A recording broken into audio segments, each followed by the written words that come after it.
আসসালামু আলাইকুম, স্বাগত জানাচ্ছি সবাইকে আমার চ্যানেল গ্রাফিক্স ইম্প্যাক্টে। আজকে আমি আপনাদেরকে দেখাবো কিভাবে আপনারা একটি চার্জিং সিম্বল অথবা চার্জিং লোগো আপনারা কিভাবে তৈরি করতে পারেন অ্যাডোবি ইলাস্ট্রেটরের মাধ্যমে খুব সহজে। তো চলুন দেখে নেওয়া যাক। প্রথমে আমরা আমাদের এই লোগোটি করার জন্য আমাদেরকে এই ফিল কালারটিকে আমাদের অফ করে নিতে হবে। যদি আপনার ফিল কালার অন থাকে অবশ্যই আপনি ফিল কালারটিকে অফ করে নেবেন। এরপরে ইলিপস টুলে চলে যাবেন। এখান থেকে আপনি শিফট এবং অল বাটন প্রেস করে এরকম একটি সার্কেল আঁকবেন। এরপর আপনি এখান থেকে যে স্ট্রোক আছে, এখানে যে স্ট্রোক আছে আপনি স্ট্রোকটাকে বাড়িয়ে দিবেন, এভাবে বাড়িয়ে দেবেন এবং এখন আপনি এটাকে সিলেক্ট করবেন। এখন দেখুন আমাদেরকে এই পাশ থেকে কেটে নিতে হবে। আপনি যে কয় পার্সেন্ট আপনার কাছে মনে হয় আপনি রাখবেন, লাইক আপনি 80% 90% রাখতে পারেন আপনার লোগোতে, যে আপনার লোগো 90% চার্জ কমপ্লিট বা 80%। আমি এই ক্ষেত্রে 90% রাখবো। এখন এইখান থেকে কাটার জন্য আমাকে দিতে হবে পেন টুলের অধীনে অ্যাড অ্যাঙ্কার পয়েন্ট টুল। আমি যদি এখানে যদি এই পাথ লেখা যেখানে আসবে, যখন এখানে মাউসটি এই কার্সারটি রাখবো, যখন লেখা হবে পাথ তখন আমি একটা ক্লিক করব। যদি আমি এখানে করি তাহলে কিন্তু সেটা হবে না। দেখেন এখানে কি লিখতেছে, please use the add anchor point tool on a segment of path. মানে বোঝাচ্ছে যে এই অ্যাড অ্যাঙ্কার পয়েন্ট টুল আপনাকে অবশ্যই মানে পাথের সেগমেন্ট অফ পাথ, মানে এই যে লাইনটাতে আপনাকে ইউজ করতে হবে। এরপর আমরা এখান থেকে ডিরেক্ট সিলেকশন টুলে চলে যাব এবং এখান থেকে এইভাবে ড্র্যাগ করে দেব এবং ব্যাকস্পেস, সরি আমারটা বাইরে সিলেকশন হয়ে গেছে, এই জন্য বেশি কেটে গেছে, বাইরে যেন সিলেকশন না হয়। দেখুন এখন কিন্তু কেটে গেছে, ব্যাকস্পেস প্রেস করার পরে কিন্তু কেটে গেছে।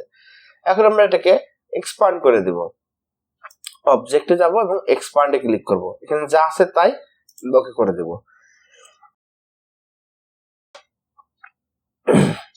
এখন আমরা এখান থেকে আবার ডিরেক্ট সিলেকশন টুলে আসবো এবং এখান থেকে এই পাশটাকে ড্র্যাগ করে সিলেক্ট করব এবং এই যে মাঝখানে যে সার্কেল গুলো দেখতে পাচ্ছেন এখানে আমরা এইভাবে ক্লিক করে ভিতরে ঢুকালে কিন্তু এই পাশটা রাউন্ড হয়ে যাবে। এবং আবার আমরা এটাকে সিলেক্ট করব, এখানে ধরে টান দেবো, এই পাশটা রাউন্ড হয়ে গেছে। এটাকে সিলেক্ট করব এবং কন্ট্রোল সি তে কপি, কন্ট্রোল এফ তে পেস্ট ইন ফ্রন্ট। এখন আমরা যখন মাউসটিকে আমরা এই পাশে রাখবো বা এই পাশেও যদি আমরা রাখি, দেখুন এইভাবে রাখলে কিন্তু এভাবে দেখাচ্ছে আমাদের এই কোনাকুনি যদি আমরা রাখি, যে কোনো একটা অ্যাঙ্কার পয়েন্টে যদি আমরা রাখি, দেখুন আমাদেরকে দেখাচ্ছে দুই দিকে অ্যারো চিহ্ন দেখাচ্ছে এবং একটু ব্যান্ড হয়ে। এখন যদি আমরা এটাকে ক্লিক করে এইভাবে এই পর্যন্ত নিয়ে আসি তাহলে দেখবেন এটা কিন্তু মুভ করবে এইভাবে। এখন দেখুন আমি এখানে নিয়ে এসে ছেড়ে দিলাম, দেখুন আমাদের কিন্তু আবার কিন্তু আগে সার্কেলটি কিন্তু ঢেকে গেছে।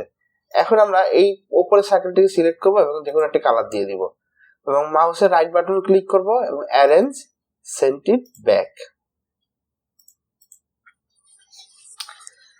এরপর আমরা এই সার্কেলটিকে সিলেক্ট এখন করার প্রয়োজন নেই, তাকে আমরা পরে করে নেব। আমরা এখানে সিলেক্ট থাকা অবস্থায়, এই সার্কেলটিকে সিলেক্ট থাকা অবস্থায় আমরা গ্রেডিয়েন্ট প্যানেলে চলে যাব এবং এখানে একটা ক্লিক করব, তাহলে কিন্তু গ্রেডিয়েন্ট প্যানেলটি অ্যাক্টিভ হয়ে যাবে।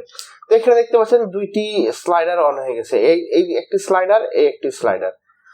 তো আমরা এখন এই স্লাইডারটাকে সিলেক্ট করব এবং এখান থেকে আমরা এই রেড যে কালার এটাকে আমরা পিক করে নেব এবং এই যে স্লাইডারটা দেখতে পাচ্ছেন এখান থেকে আমরা গ্রিন কালারটিকে পিক করে নিব এবং এটাকে আমরা রিভার্স করে দিব।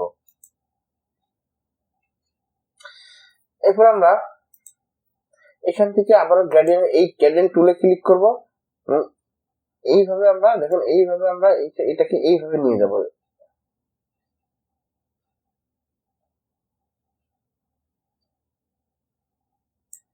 ওকে,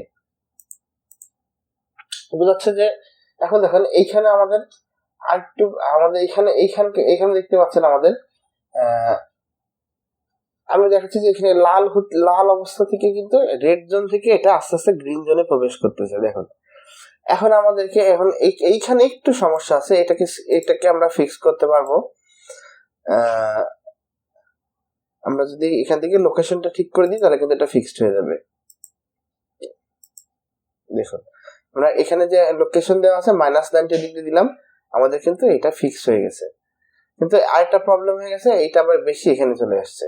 আমরা এখান থেকে যদি আমরা দেখবো, ট্রাই করে করে দেখবো, দেখুন আমরা কোন অ্যাঙ্গেলে গেলে আমাদের জন্য বেটার হয়, আমরা এভাবে ট্রাই করে দেখবো।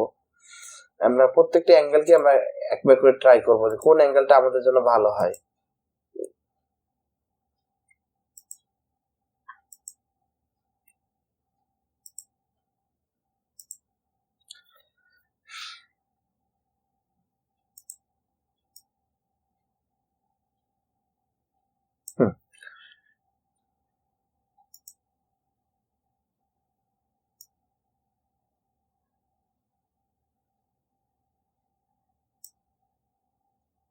এখন কিন্তু ঠিক আছে, দেখুন এখন এখান থেকে লাল হতে হতে হতে হতে আস্তে আস্তে কিন্তু লালটা কমে গেছে, মানে রেড জোনটা কমে আস্তে আস্তে গ্রিনের দিকে প্রবেশ করতেছে।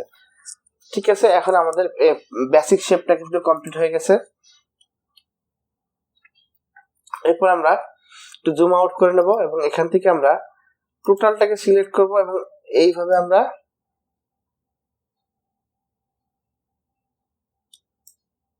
একটি রেক্ট্যাঙ্গেল আঁকবো। এরপর আমরা রেক্ট্যাঙ্গেলের কালারটিকে চেঞ্জ করে আমরা ব্ল্যাক করে দেব।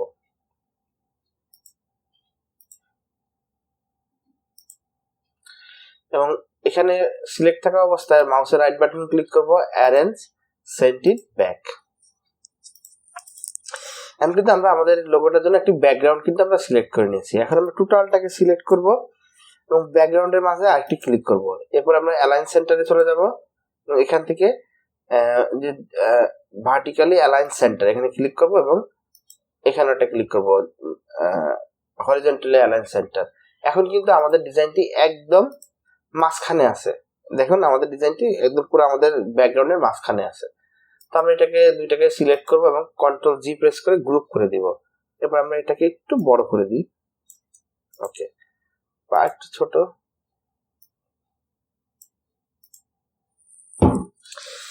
এরপর আমরা যেটা করব সেটা হচ্ছে যে আমরা এইখানে যে দেখছেন টাইপ টুলে ক্লিক করব এবং এখানে আমরা লিখব 90%।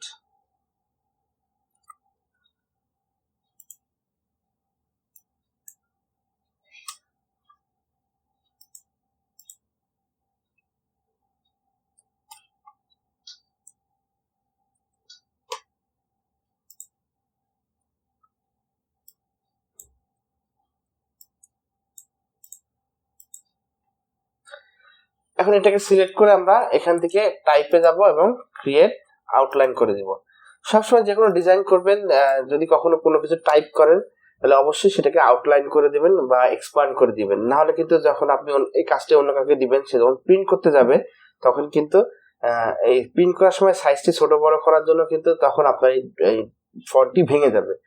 তো এত কষ্ট করে একটা ডিজাইন যদি ফন্ট ভেঙে যায় তাহলে তো সমস্যা, সেক্ষেত্রে অবশ্যই এটাকে ক্রিয়েট আউটলাইন অথবা এক্সপ্যান্ড করে দিবেন। মানে আপনাকে যদি আমি একটু ভালো করে বোঝাই বিষয়টা, এখন দেখুন আমি আবারও লিখতেছি, এটা টাইপ করতেছি,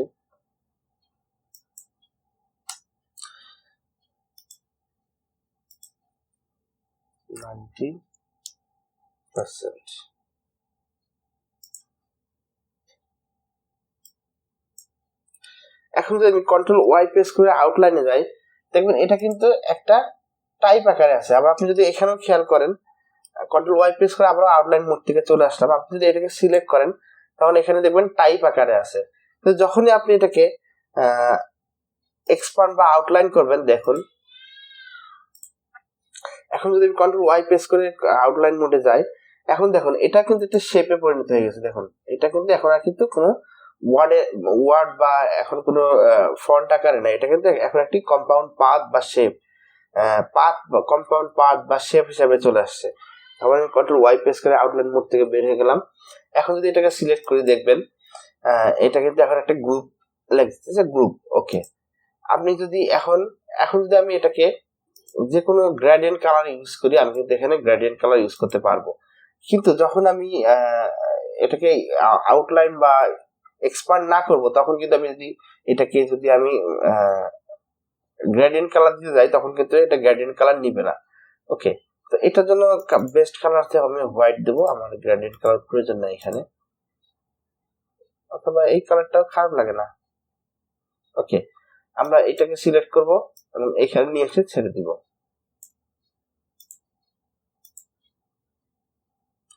হ্যাঁ, এটা আমার কাছে হোয়াইটই ভালো লাগছে, একদম পিওর হোয়াইটই আমার কাছে মানে ভালো লাগবে।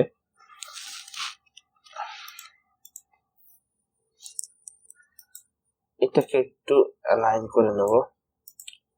দেখেন, অ্যালাইন করার জন্য আপনাকে আবার দেখেন আমি একটা টেকনিক দেখাচ্ছি। আমি প্রথমে এটাকে সিলেক্ট করলাম এবং তারপর আমি এটাকে সিলেক্ট করলাম। এরপরে আমি অ্যালাইন সেন্টারে গেলাম এবং এটি ক্লিক করলাম। দেখুন, vertically align centre, horizontally align centre, মানে ভার্টিক্যালি অ্যালাইন সেন্টার। তাহলে দেখুন আমার দুই পাশ থেকে কিন্তু এখন এটা একদম মাঝখানে বসে গেছে। আমার এই যে সার্কেল, এই যে 90% যেটা, এটা কিন্তু একদম মাঝখানে চলে এসেছে। ওকে,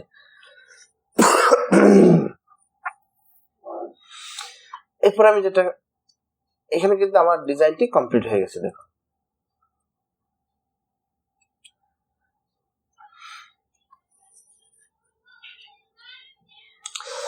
তো যদি এই লোগোটি আপনাদের ভালো লেগে থাকে, এই ডিজাইনটি ভালো লেগে থাকে, তাহলে অবশ্যই চ্যানেলটিকে সাবস্ক্রাইব করবেন এবং লাইক করবেন।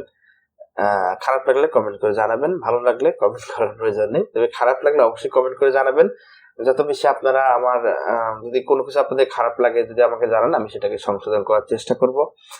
আমি চেষ্টা করছি আমার ক্ষুদ্র জ্ঞানে যতটুকু, আমার ক্ষুদ্র জ্ঞানে যতটুকু আমি জানি সেটুকু আপনাদের সাথে শেয়ার করার জন্য। তো যদি এর মাঝে কোনো ভুল ত্রুটি হয়ে থাকলে অবশ্যই আপনারা ক্ষমাসুন্দর দৃষ্টিতে দেখবেন।